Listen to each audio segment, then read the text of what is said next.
Hey Chris, how's everything going, man? Things are going well. How are you? Everything's good, man. Everything's good. It's Wednesday, so it's one of our busier days, usually midweek. The holidays are coming up, so getting the last work of Q4 done. How about you?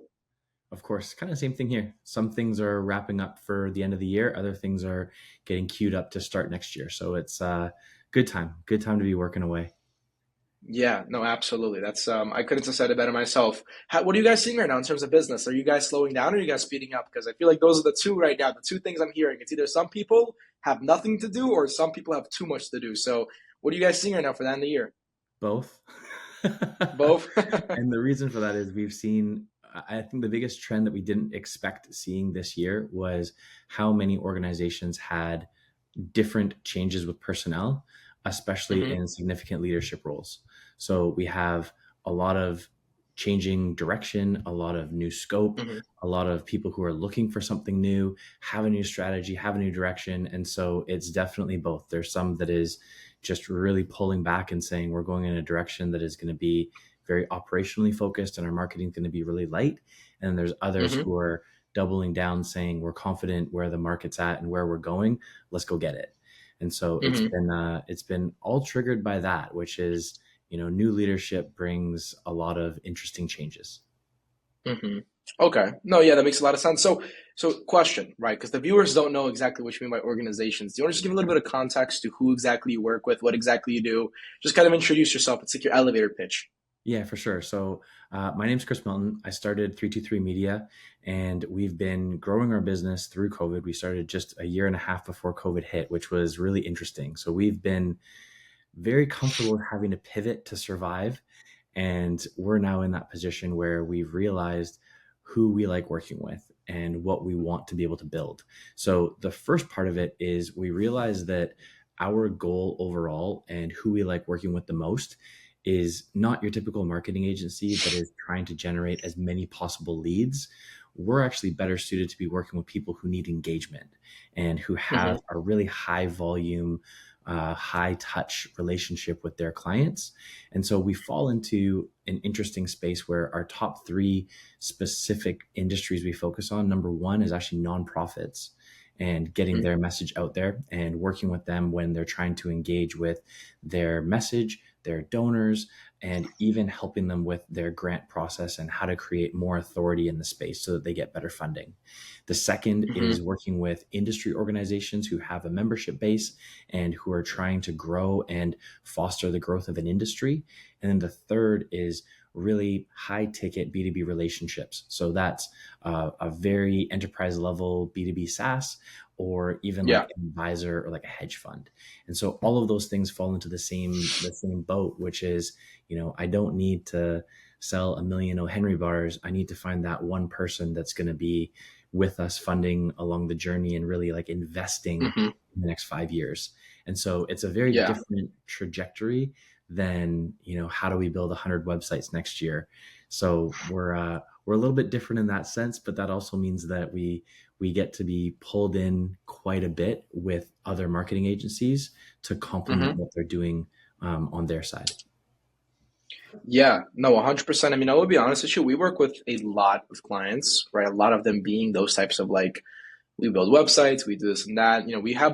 We have kind of like a wide variety of basic clients, but then we also have like our unique clients. Like for example, we have another client who they sell, for example, like this dental solution to help tissue regeneration for people who got a root canal surgery. So it's like on Wow. one side of the equation, we have like super basic stuff like, oh, we'll make your website. The other side, we have extremely experimental pharmaceutical drugs that could change dental. You know what I mean? So it's like I know what you mean. We have the two industries, and I can see kind of like the pros and cons of working with both people. I know for you guys, things have been working very well. I'll be honest with you, Mhm. and it's probably not a good look to hear it from someone like me because it's a lead generation agency owner, but it's actually working a lot better than I expected. If I'm being honest, I think I would have to check with my team, but I think in the past, so we've been sending with you for 2 weeks now, or like 3 weeks, 3, 4 weeks now. Yeah. And I think we've done already 30 calls, and these are all nonprofits, NGOs. These are people who typically are harder to reach than your average marketing agency, like you said. So I guess run me through how has everything been in terms of calls. What are you guys doing? Kind of like, what do your sales processes look like? How has it been to do outbound? Because, cold traffic is cold traffic. How's that been? Yeah. Well, I think the way that we changed our package around so that it would be a better fit for any sort of cold outreach is the first tip and suggestion I would give anyone is, if you can't go in with a specific message or serve up your team with the right information of like how to get someone's attention, it's gonna suck. And Yeah. we're on the receiving end of a ton of cold email because we're an agency that's easy to find, right? Hmm. So we've kind of seen the good, bad, and the ugly in that sense. And so having that offer that we've changed around. So we used to try to get our foot in the door as with whatever service we possibly could, whether it was someone wanting some SEO, somebody wanting some help with their social media, a new web design, a rebrand, and kind of building them up to getting more of the pie of what we can offer.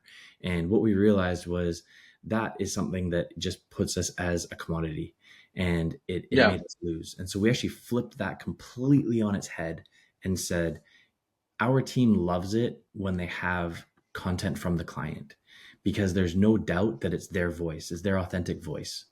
And so that's where we changed our package to say we're starting with podcast production or video interviews, and that's turning into a content waterfall that has all of the packages built in.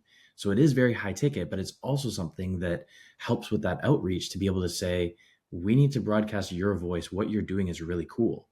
And so we get to start that first conversation being positive and being complimentary and not selling based on fear because of a Google update. It's more about like, hey, don't miss out. And so I feel like that's resonated really well with people wanting to get in touch with us and learn more because at this point, they have a favorite podcast they already know. They probably consume that content in snippets on social and a full episode on Spotify or YouTube, and they're curious at minimum, which I think is the most interesting part that we thought we were being more specific, and it's actually been really Hmm. broad to get interest. And so, yeah, like you said, it's been, we're averaging now more than one booking a day, which is Yeah. much better than what you and I agreed upon, which were like, if we could get 2 to 3 per week, we'd be in good shape. And it's like, Yeah. here we are. And so that's been really great to be able to start off with really good momentum because Hmm. it's allowed us to learn a lot. So in that time, yesterday was the first day that we iterated the campaign for the first time, which is like Hmm. ahead of schedule, but it's because we've gotten the data. So I Yeah. think that's been really cool to be able to give you guys feedback and say, here's what's working, here's what I'm hearing. Let's see, like what can we find? How can we find different qualifying parameters? What can we change? How can we get people better queued up and set up and ready for success and get them excited to meet with me and meet with our Hmm. team and get them started.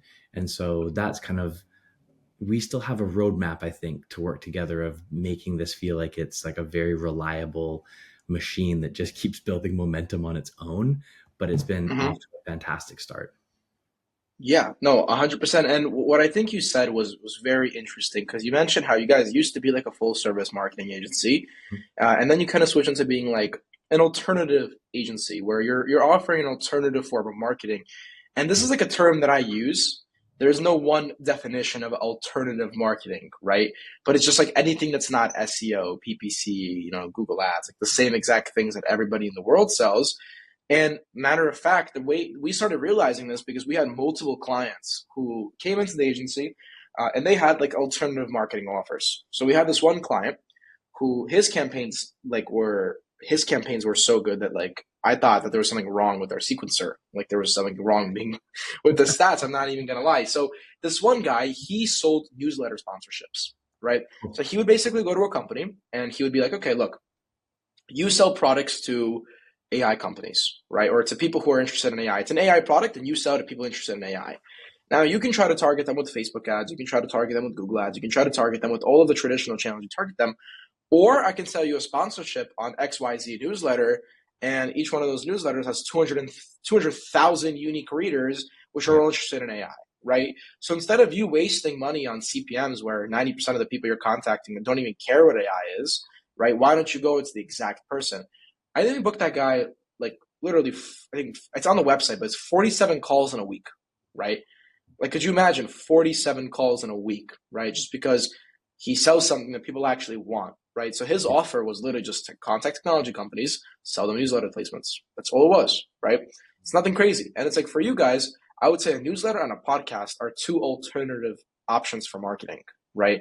They're not SEO, they're not PPC, they're not Google Ads. So it's been very interesting how there's a huge demand for these services that are very, very unique in a way.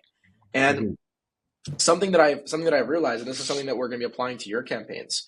I realized that in marketing, there is a place for Google Ads, there is a place for Facebook ads, there is a place for every one of these channels, right?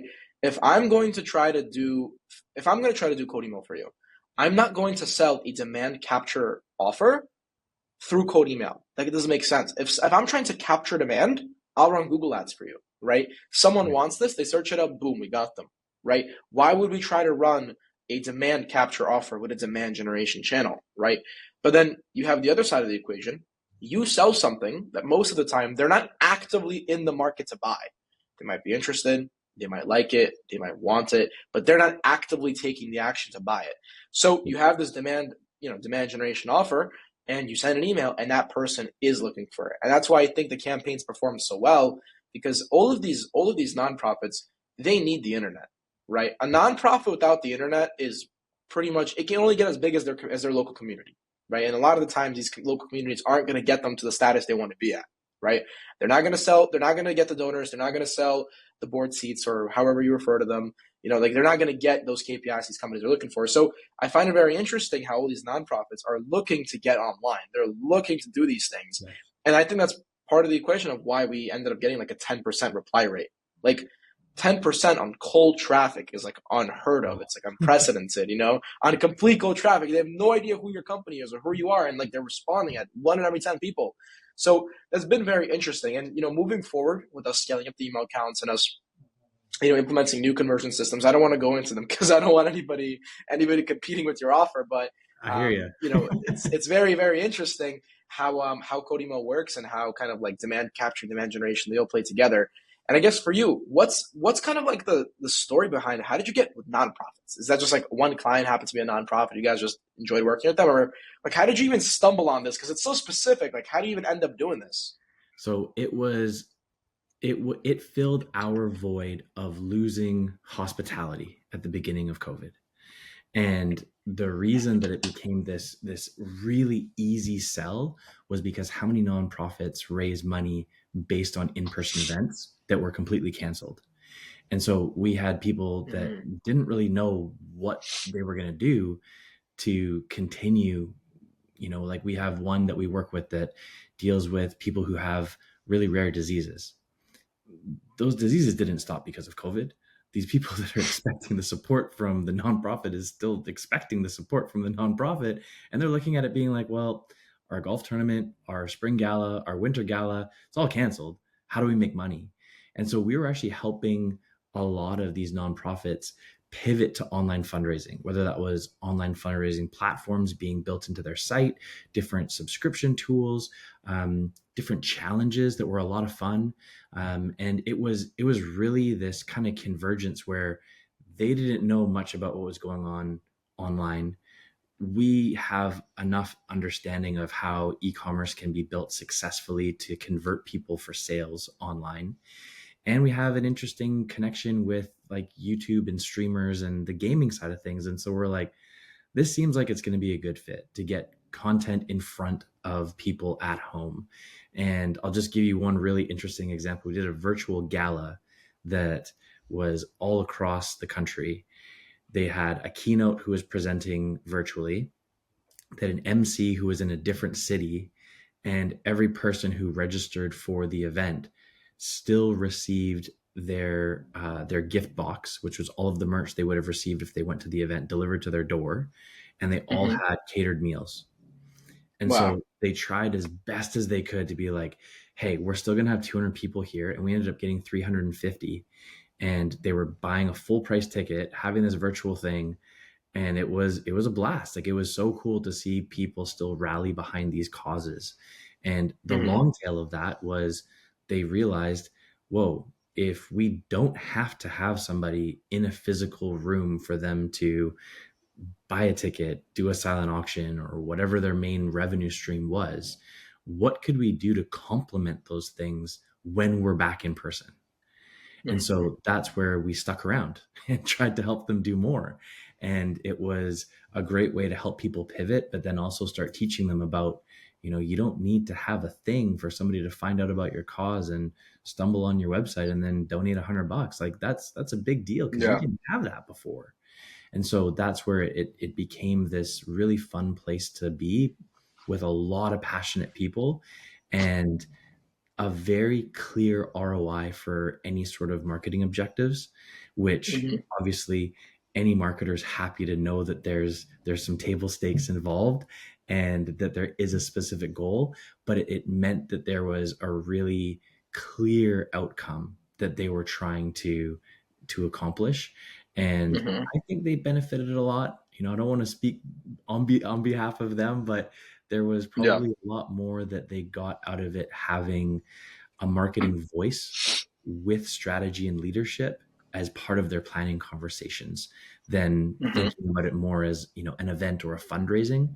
And so I think they're in a better shape because of it. But that's just me being Hmm. biased. But it's been a lot of fun working with those passionate people. And there are a lot of things that for you and for us that we know in the digital landscape exist that they don't. Hmm.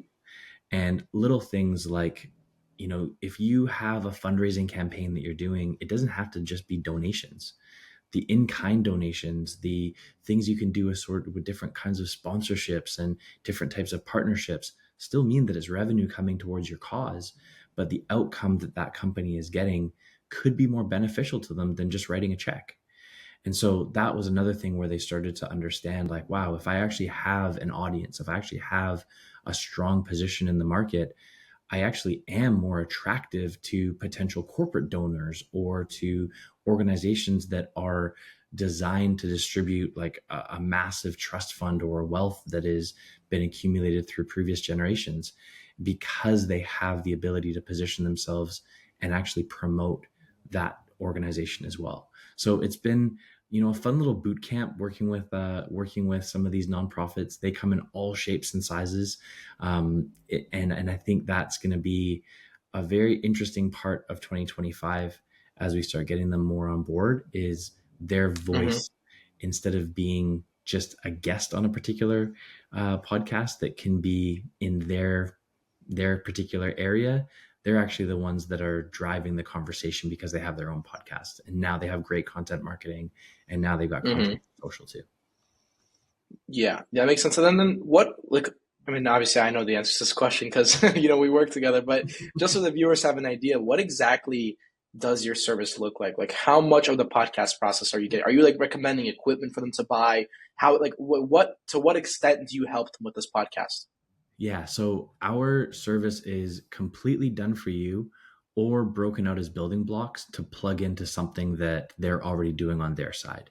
So the what we didn't expect to hear from people is that they have their own podcast and they have no idea how to market it and grow it. And we were like, "Oh, cool. Sweet. So then we'll help you on the pre-production side because our pre-production side includes the same type of work we would do for SEO to create a lot of different ideas so that there's stickiness when they actually launch the episode. The other side of it, if it's not just bolt on to whatever else is going on, it's completely a done for you service where they're showing up for 90 minutes a week and they're getting at least one podcast episode per week that then turns into at least one newsletter, at least one blog post, and a handful of social media posts. So it is by no means a small package. It is a very robust package where we know that their time is valuable. They're probably very overwhelmed with how much is already on their plate. And so we have to do this in a way where we're really maximizing the time that the client's involved.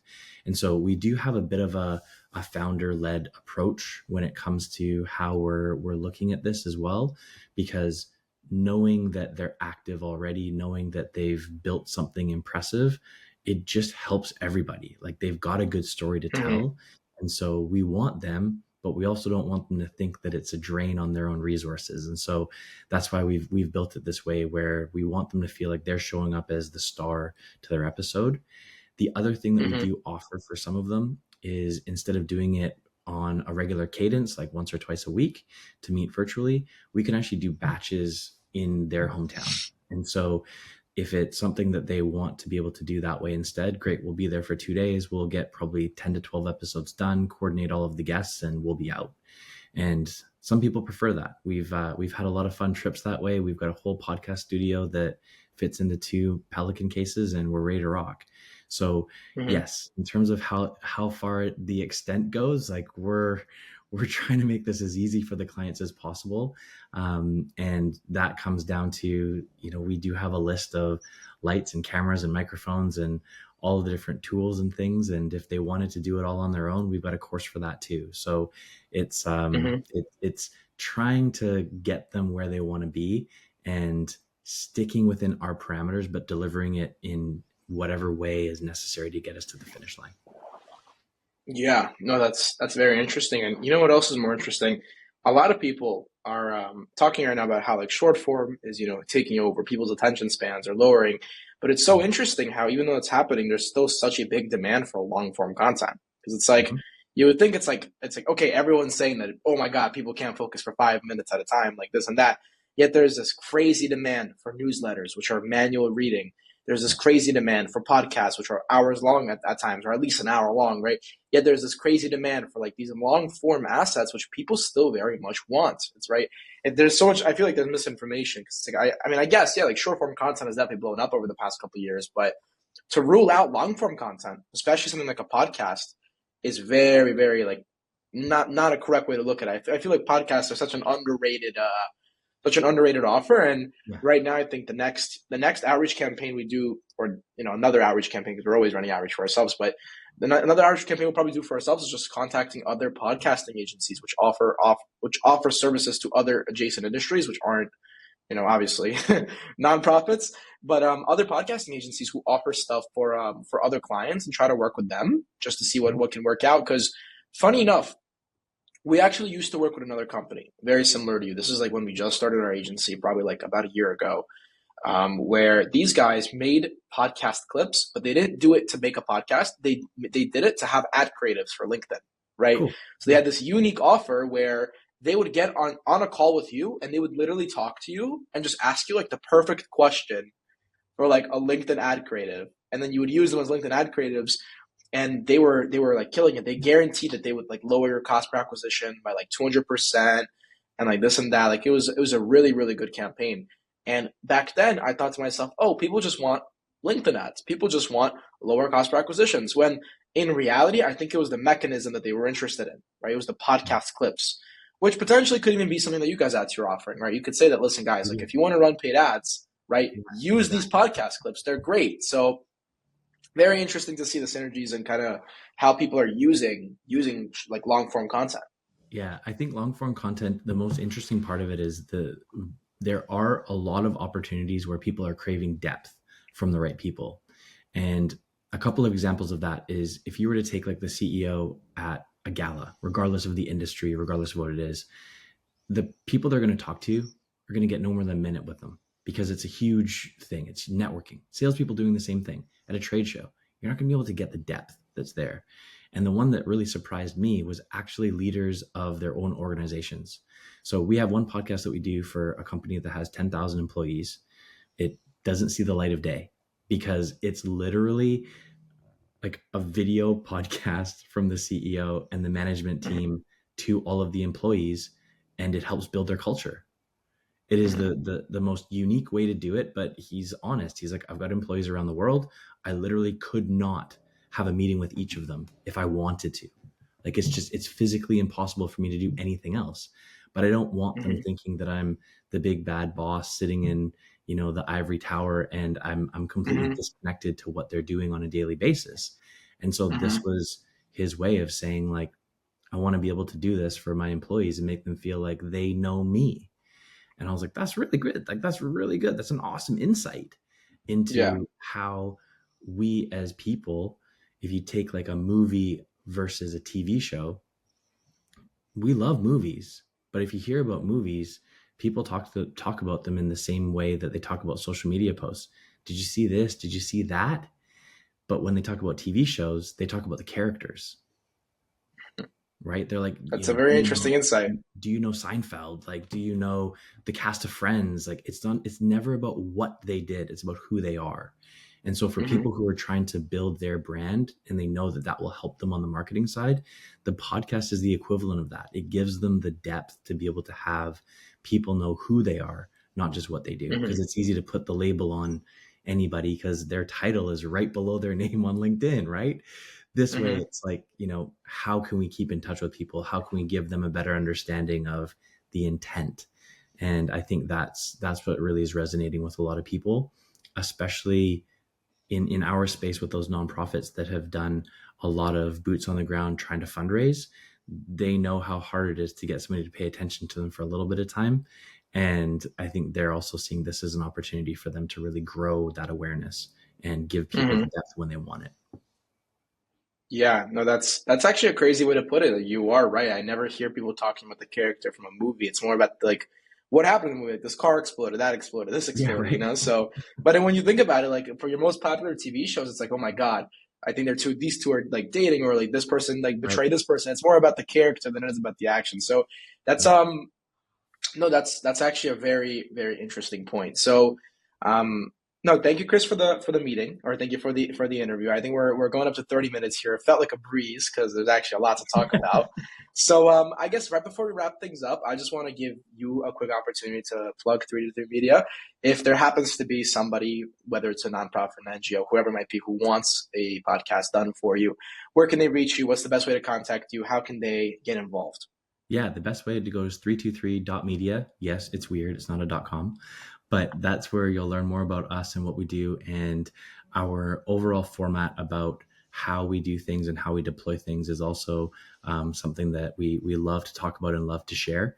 And like I was mentioning earlier about those built on blocks, if it's something where you've got a head scratching moment as another agency of how to figure it out and something here resonated with you, let us know. We're happy to help people with their marketing. That's really why we created everything that we do. Is that one of our taglines is "You deserve better marketing," because that's honestly the truth. People deserve a lot better than what they're getting from their current setup. So that's where we are. We're based in Vancouver, Canada, and we have some employees here and then contractors all over. I guess all over the world now, which is a lot of fun to be able to deliver our services to everyone. Okay. All right, Chris. Well, thank you for coming. I think the audience will really appreciate the insights. So thank you, man. Let's talk soon again. That sounds good. We'll keep growing together. Take care. Yes, sir. Bye bye.